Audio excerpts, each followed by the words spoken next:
الحمد لله رب العالمين والعاقبة للمتقين ولا عدوان إلا على الظالمين ولا حول ولا قوة إلا بالله العلي العظيم. نشهد أن لا إله إلا الله وحده لا شريك له ونشهد أن محمدا عبده ورسوله. اللهم صل وسلم وبارك على سيدنا محمد وعلى آله وأصحابه والتابعين التابعين لهم بإحسان إلى يوم الدين. قال الله تعالى في القرآن الكريم: أعوذ بالله من الشيطان الرجيم. ولتكملوا العدة ولتكبروا الله على ما هداكم ولعلكم تشكرون. صدق الله العظيم. وقال النبي صلى الله عليه وسلم: بدأ الإسلام غريبا وسيعود كما بدأ غريبا فطوبى للغرباء، أو كما قال النبي صلى الله عليه وسلم.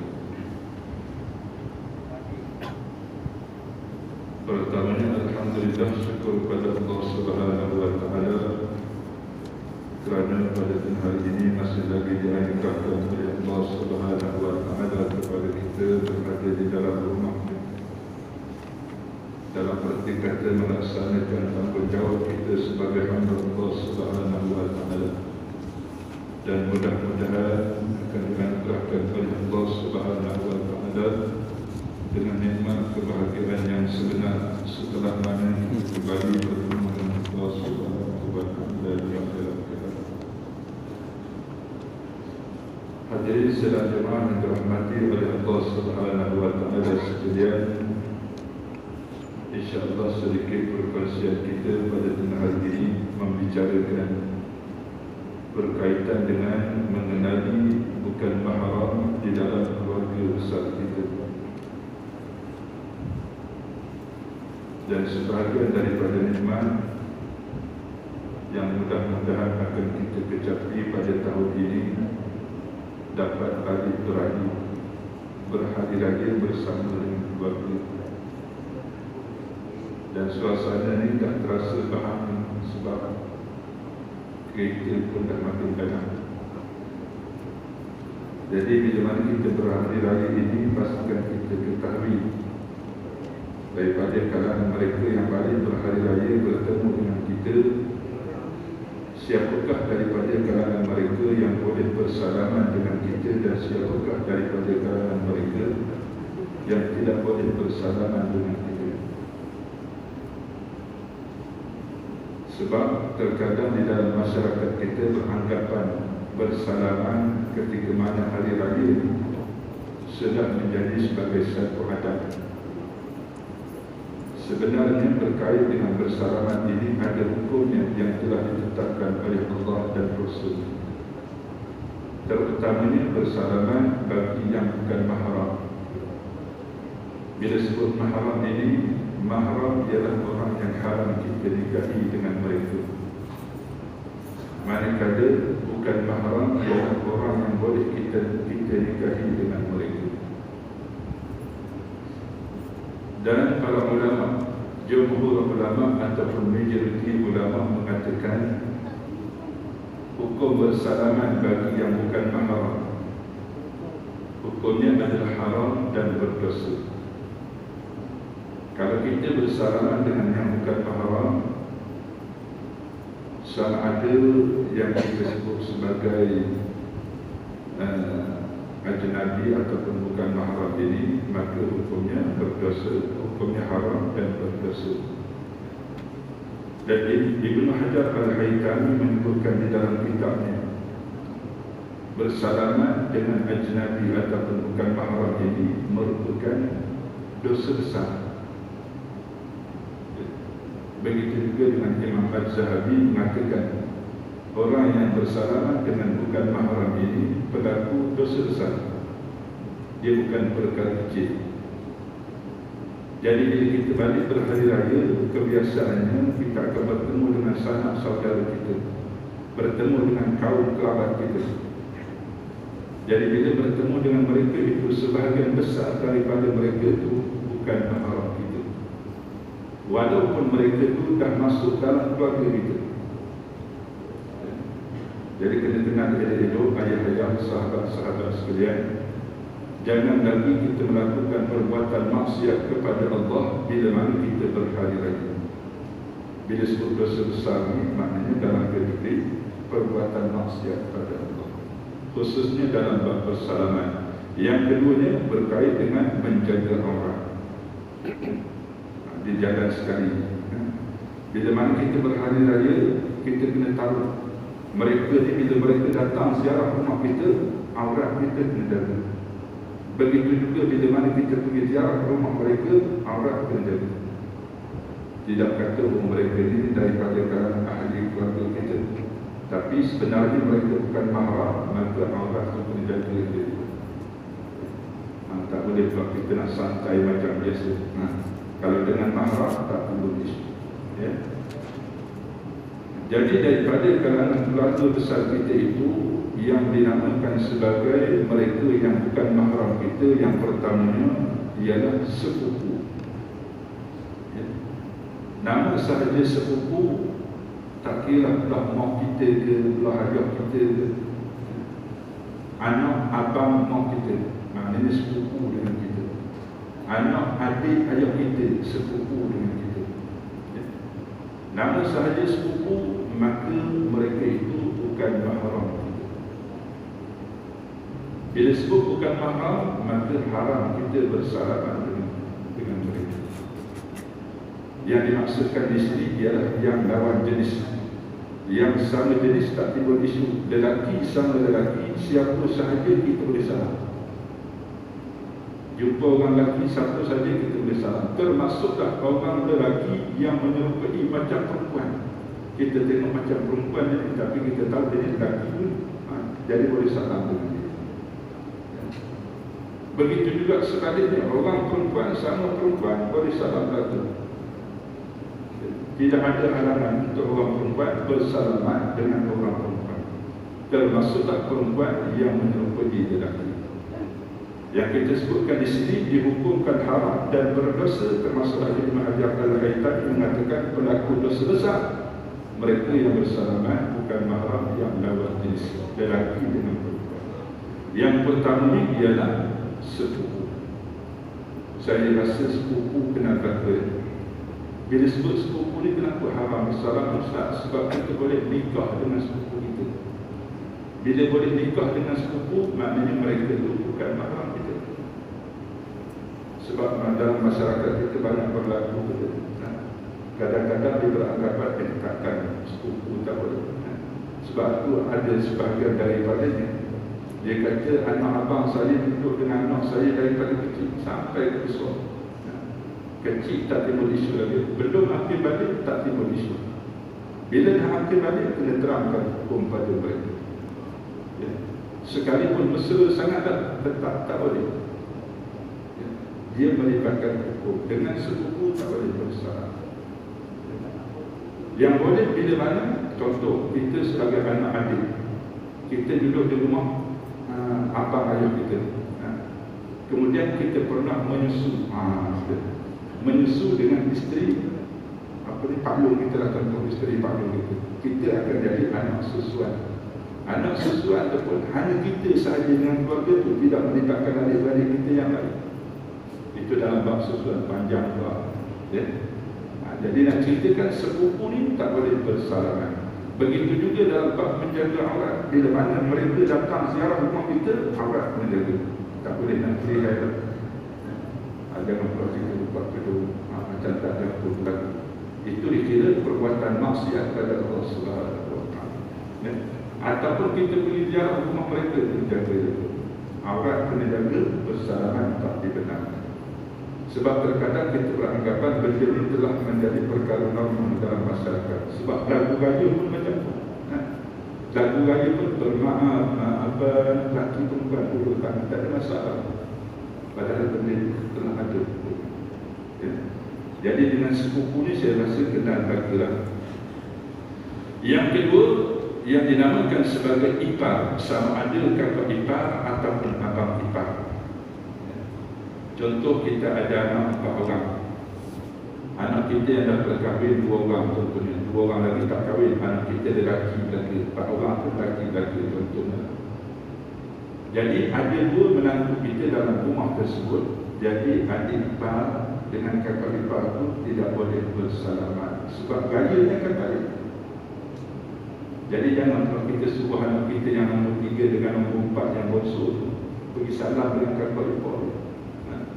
Salam kakak ipar dia, mereka itu bukan mahram, bukan gugur dosa, tambah dosa lagi. Dalam bulan Ramadan sebulan kita kumpulkan ganjaran pahala dengan baca Quran, dengan berzikir, dengan bersedekah dan sebagainya. Jangan dicairkan pahala tersebut dengan perbuatan maksiat kepada Allah pada hari raya. Jadi kira perbuatan maksiat bahkan disebut sebagai pelaku dosa besar. Jangan pukul tangan je. Tengok dia itu. Jadi kalau kakak ipar ataupun abang ipar tidak boleh bersalaman. Aurat kena jaga. Ya. Kalau kata biras ustaz, biras lagi jauh. Macam tadi anak nombor 1 dengan anak nombor 2, dua-dua menantu perempuan. Maknanya mereka tu biras lah yang perempuan sama perempuan tak boleh bersyukur. Contoh, anak nombor 1 kita lelaki, anak nombor 2 kita perempuan. Jadi biras mereka salah satu lelaki dan seorang perempuan. Jadi biras lagi tak boleh. Yang ipar tadi pun tak boleh, apatah lagi biras. Begitu juga dengan besan. Besan itu tak boleh. Ya. Ada satu lagi yang kita sebut menantu. Ya. Menantu ni yang boleh salam dengan kita hanyalah menantu kita sahaja. Sebab terkadang menantu abang kita pun datang salam dengan kita. Menantu abang haram salam dengan kita, tak boleh salam. Jangan pula bila dia hulur tangan untuk bangkat takut, kita pun sambut salam. Sambut bukan gugur dosa, tambah dosa. Menantu ni yang boleh salam dengan kita hanya menantu kita saja. Menantu abang, menantu adik, menantu kok, menantu tak kira. Menantu abang lagi haram. Kalau ni menantu abang kita pun tak boleh salam dengan kita. Sebab apa tak boleh salam? Sebab hukumnya telah ditetapkan mereka itu bukan mahram. Contohnya, ya, contoh kita sebagai paksu, ya, abang kita ada nantu abang kita tu maknanya anak abang kita ada lelaki. Tak lama kahwin setahun meninggal anak abang kita lelaki. Jadi pula kita dengan bekas menantu abang kita. Boleh tak kahwin dengan dia? Boleh. Boleh kahwin. Sebelum ni mungkin kita panggil menantu abang kita, panggil kita paksu lah. Tapi bila dah kahwin takkan panggil paksu lagi, panggil abang. Sebelum ni panggil paksu sebab waktu dia kahwin dengan anak saudara. Anak saudara kita nak nikah, kita kahwin dengan dia. Cuma syarat tentu habis indah lah, jangan terus aku. Ada syarat-syarat lain lah. Ya? Maknanya menantu abang bukan menantu kita. Jadi bukan menantu kita, jangan salah. Ya? Tapi daripada segi adab kena jaga. Ya? Adab maknanya menantu abang kita akan hormat pada kita, dia akan panggil paksu, panggil pakti, panggil pak mak dan sebagainya. Adab tu kena jaga. Ya? Dia dalam Islam ni adab diterima dalam Islam. Tetapi setelah mana bercakap dengan syariat, maka kena utamakan syariat. Ya. Sebelum ni kita bersalaman, kita anggap benda itu adab. Tapi bila mana kita dah tahu hukumnya, maka kena utamakan syariat. Jangan buat itu. Ya. Jadi itu yang kedua. Yang kedua ni bahasa ni kenal kata ipar-ipar, tak kira abang ipar, kakak ipar, biras, besan, dengan salam sebagainya. Memadai kita sebut sahaja, saya minta maaf. Sebut tak apa, dengan salam. Ya. Yang ketiga, pangkat bapa saudara ataupun ibu saudara sabit kahwin. Ya. Yang ni kena tengok dia dulu, kena kenal dia dulu. Terutamanya bagi ayah-ayah orang lama. Kita sebagai orang lama ni kena tengok dia dulu. Kita dipangkat bapa saudara dan juga ibu saudara. Dan kena tahu diri kita sendiri dalam keluarga tu, adakah kita ni sebagai bapa saudara ataupun mak saudara kandung, ataupun bapa saudara ataupun ibu saudara sabit dengan sebab kita kahwin dengan ahli keluarga tersebut. Yang ketiga ni, untuk mudah kita faham, pangkat bapa saudara ataupun ibu saudara yang boleh kita salam hanyalah adik-beradik ayah kita dan adik-beradik mak kita. Yang tu saja. Saya buat contoh di situ. Ayah saya ada 6 adik-beradik termasuk ayah saya. Jadi ada Pak Dong yang saya panggil Pak Dong abang ayah, Pak Noh abang ayah. Kemudian ada adik ayah Mak Tih, Mak Tam dan juga Pak Su. Mak Tih dan Mak Tam tu saya yang lelaki boleh salam sebab tu adik-beradik ayah yang lawan jenis. Adik saya yang perempuan, adik saya perempuan boleh salam dengan Pak Long, Pak Mak, Pak Su. Sebab tu adik-beradik ayah. Adik-beradik ayah kita boleh salam. Begitu juga pula mak kita. Mak kita ada adik-beradik dia kan. Jadi saya buat contoh di situ, mak saya ramai adik-beradik perempuan. Ya. Ada Mak Dongnya, ada Pak Mak, ada Pak Lam, Mak Tih, Mak Tam, Mak Cik. Maknanya yang perempuan selain mak saya ada 4 orang. Dengan Mak Dong tu saya boleh salam, dengan Mak Tih tu saya boleh salam, Mak Tam tu saya boleh salam, dengan Mak Cik tu saya boleh salam. Sebab tu adik-beradik mak saya. Adik-beradik ayah, adik-beradik mak boleh salam bagi. Mereka tu pangkat bapa saudara dan ibu saudara kandung. Kita haram nikah dengan mereka. Selama-lamanya tak boleh nikah dengan adik ayah, dengan kakak ayah tak boleh. Begitu juga dengan belah mak. Jadi dengan mereka tu kita boleh salam. Yang dikata kita tak boleh salam tu dengan siapa? Yang sabit. Mereka masuk dalam keluarga ayah kita ataupun masuk dalam keluarga mak kita. Contoh Pak Dong saya, abang ayah saya kahwin. Bila abang ayah saya kahwin, isteri dia saya panggil Mak Dong. Itu tanda hormat, adab dan jaga panggil Mak Dong. Tapi dalam bab persalaman saya tak boleh salam dengan Mak Dong. Sebab dia mak saudara sabit. Sebab nikah dengan bapa saudara saya, baru saya panggil dia Mak Dong. Dengan dia kita tak salam. Dia sama macam tadi juga yang saya sebut tadi. Ya? Contohnya, Pak Long kita tu berkahwin dengan anak dada umur 25 tahun contoh. Kita dah 30 tahun contohnya. Setahun Pak Long kita kahwin, meninggal dia. Boleh tak kita kahwin dengan Mak Long? Boleh. Bila boleh, maka mereka tu bukan mahal. Boleh faham? Begitu juga daripada segi aurat. Bila kita pergi ziarah rumah Pak Long, isteri Pak Long boleh jaga aurat. Maknanya Mak Long menjaga aurat. Sama juga bila mana mereka datang ziarah rumah kita, jadi kena jaga aurat tersebut. Bukan hanya bab bersalaman sahaja, aurat pun kena jaga. Sebab ni nak balik gaya ni ramai-ramai nak balik. Jadi kena kenal dia dulu. Bila hulur tangan, ni siapa ni? Ni pak saudara, sebab lama tak jumpa kan, 2 tahun PKP. Oh ni kakak ayah boleh salam. Yang ni Mak Tih ni isteri pada Pak Tih tu adik ayah, jadi Mak Tih tak boleh salam. Bukan pangkat mak saudara boleh salam bagi, jangan. Kena tengok dia tu. Ya. Maknanya orang yang masuk dalam keluarga ayah kita ataupun masuk dalam keluarga mak kita, itu pangkat bapa saudara ataupun mak saudara sabit dengan sebab nikah. Jadi dengan mereka tak boleh bersalaman. Begitu juga dalam hal menjaga aurat. Itu yang ketiga. Pangkat mak saudara, mak saudara ni. Kalau belah utara disebut mak nakal sama je. Ya. Sudah ya. Mak nakal kena tengok saja. Yang keempat, pangkat bapa saudara ataupun ibu saudara suami ataupun isteri. Yang keempat ini mudahnya kita dengan keluarga mertua kita. Kita dengan keluarga mertua kita. Dia nak balik raya jangan gaduh lah, nak raya ke mana? Bincang dia. Ya. Mungkin tahun ni kita akan balik beraya rumah mertua kita. Contoh macam saya balik beraya rumah mertua saya.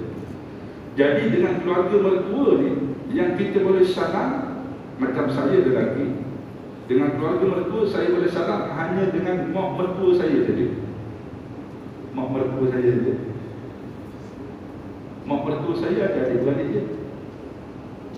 Yang saya panggil juga maklum, saya panggil makmah juga. Ya. Kalau kata ada adik bongsu maksud, saya panggil hormat, kena hormat. Ya. Tapi adik-beradik mak mertua saya tu, yang perempuan saya tak salah. Ya. Kita dengan keluarga mertua ni, mak mertua saja. Dan naik ke atas boleh.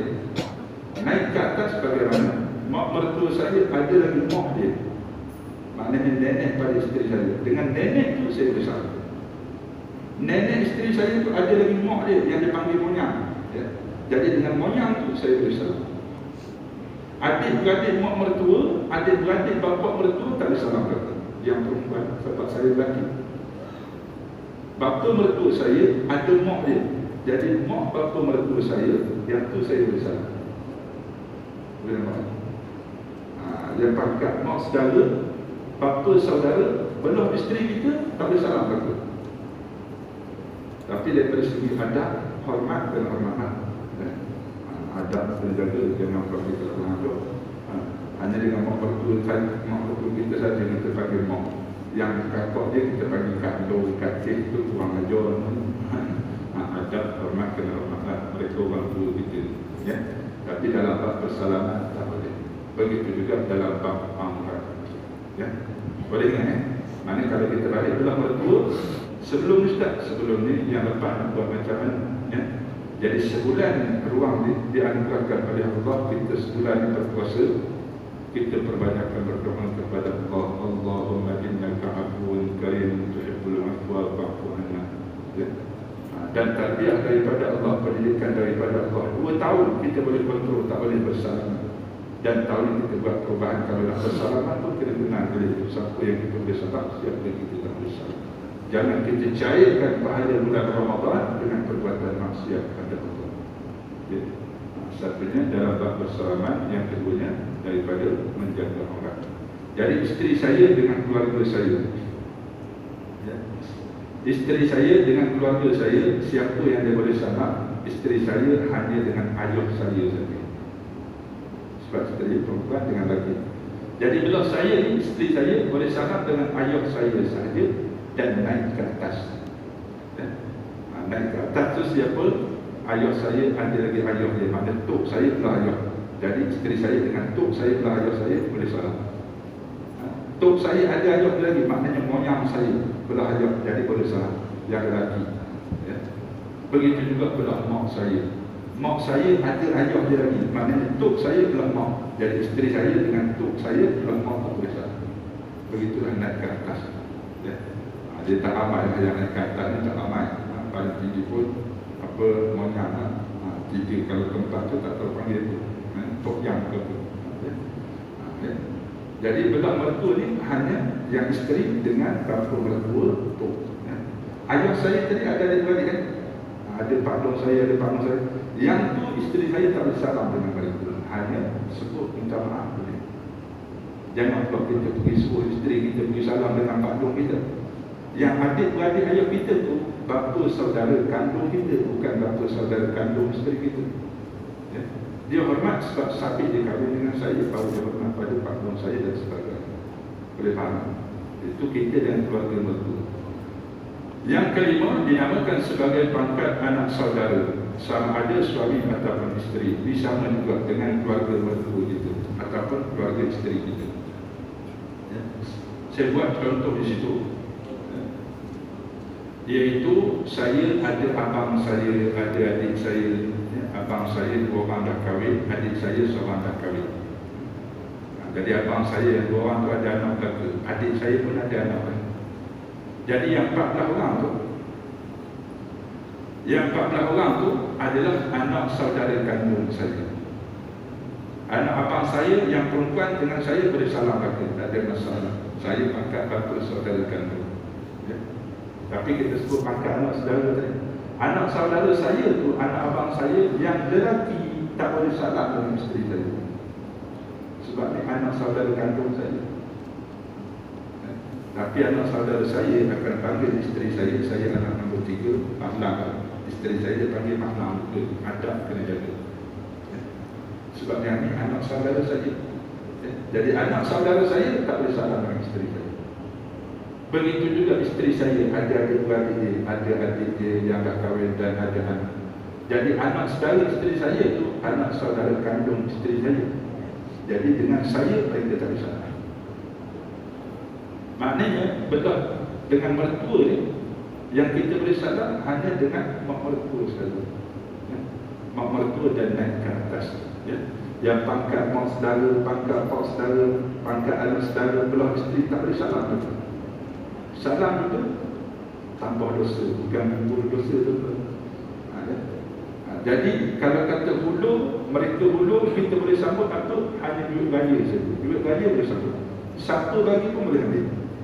Tapi jangan sambut tangan. Sambut tangan habis tuan. Itu daripada segi hukum. Sebab tu kita kena menjaga hukum ini supaya terpelihara amal kita, khususnya yang kita kumpulkan di dalam bulan Ramadan ini. Ya? Kita kumpulkan sebanyak-banyaknya sebab kita nak bawa balik amal tersebut bertemu dengan Allah Subhanahu wa Ta'ala. Jadi jangan dicairkan dengan perbuatan maksiat, khususnya dalam bab bersalaman dan juga aurat kita. Ya?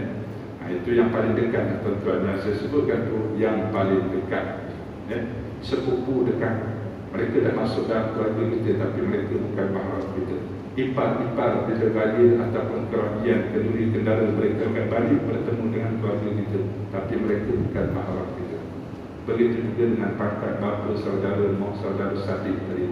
Ya? Jadi daripada segi hormat kena hormatlah, daripada segi adab kena jaga. Panggilan itu tanda memuliakan mereka tapi bukan dengan hulur tangan. Ya? Kalau hulur tangan adalah alhamdulillah. Ya? Jadi mudah-mudahan bila mana kita tahu berkaitan dengan hukum tersebut dapat kita praktikkan secara amal. Ya? Lepas ni kena buat. Yang lepas tu dia lepas. Dan di antara risiko yang kita akan jumpa, 2 tahun tak balik kaya, tahun ni balik kaya macam buang tabiat pula. Sebelum ni tak ada masalah, boleh salah. Sebelum ni kita tak tahu kan, mungkin disebabkan kejahilan kita ataupun tidak ada maklumat sampai pada kita. Nak buat perubahan seperti mana yang Nabi sebutkan, bada'al Islam ghariban wa sayaudu kama bada'a ghariban fatuba lil ghuraba. Nabi bawa Islam dalam masyarakat Arab jahiliah dianggap benda itu benda pelik, benda asing, tak pernah berlaku. Dan Nabi pesan kepada kita akan datang satu masa dia akan kembali seperti mana sedia kala. Maka dia anggap benda sebelum ini tak tahu. Padahal hukum itu dah ada, cuma tak didedahkan. Ya? Ataupun kita tak ambil tahu hukum tersebut. Ya? Dan Nabi sebut fatuba lil ghuraba, beruntunglah bagi mereka yang asing tersebut. Nak istiqamah beramal dengan hukum agama Allah Subhanahu wa Ta'ala. InsyaAllah dapat kita beramal bersama. Jadi yang baki daripada itu tuan-tuan, kalau ada persoalan yang kalian ataupun lepas ni boleh tanya, ada saya letakkan buku dari itu di situ, ataupun boleh tanya dengan asal tidak atas tidak kita yang lain. Dia tak masuk lagi dalam bab ciri-ciri lain lagi, sesuatu lain lagi. Ya? Ada ayat kita kahwin 4 macam mana hukum dia itu ada lagi. Ya? Atau panjang yang itu yang paling dekat. Jadi habis kita punya perkongsian dengan hari ini, dan di sini ada satu dua maklumat. Yang pertamanya berkaitan dengan kaunter zakat fitrah tuan-tuan. Kaunter zakat fitrah kita dah tutup korban sebab dia punya resit dah habis. Jadi saranan pada tuan-tuan nak buat pembayaran zakat fitrah bagaimana? Hanya secara online sahaja atas talian. Ya. Maknanya siapa yang sempat itu sempat. Di pejabat zakat pun dah habis dah dia punya resit. Kemarin 2-3 hari terputus resit zakat fitrah. Lepas tu dihantar pada masjid kita. Lepas tu alhamdulillah ramai yang dah bayar. Hari ni habis lah. Pergi pejabat zakat pun dah habis dah resit tersebut. Jadi yang tuan-tuan boleh buat hanya pembayaran zakat secara online. Tahun lepas, tahun sebelum ni dia benarkan kita tulis, dalam tahun ni dia tak benarkan. Ya? Mungkin dia kuati bocoran dan sebagainya. Itu saja tuan-tuan. Jadi nak bayar zakat fitrah lepas secara online sahaja. Boleh rujuk pada amil zakat kita, mungkin mereka tahu cara ataupun kaedah. Itu sahaja sebagai maklumat. Assalamualaikum warahmatullahi wabarakatuh.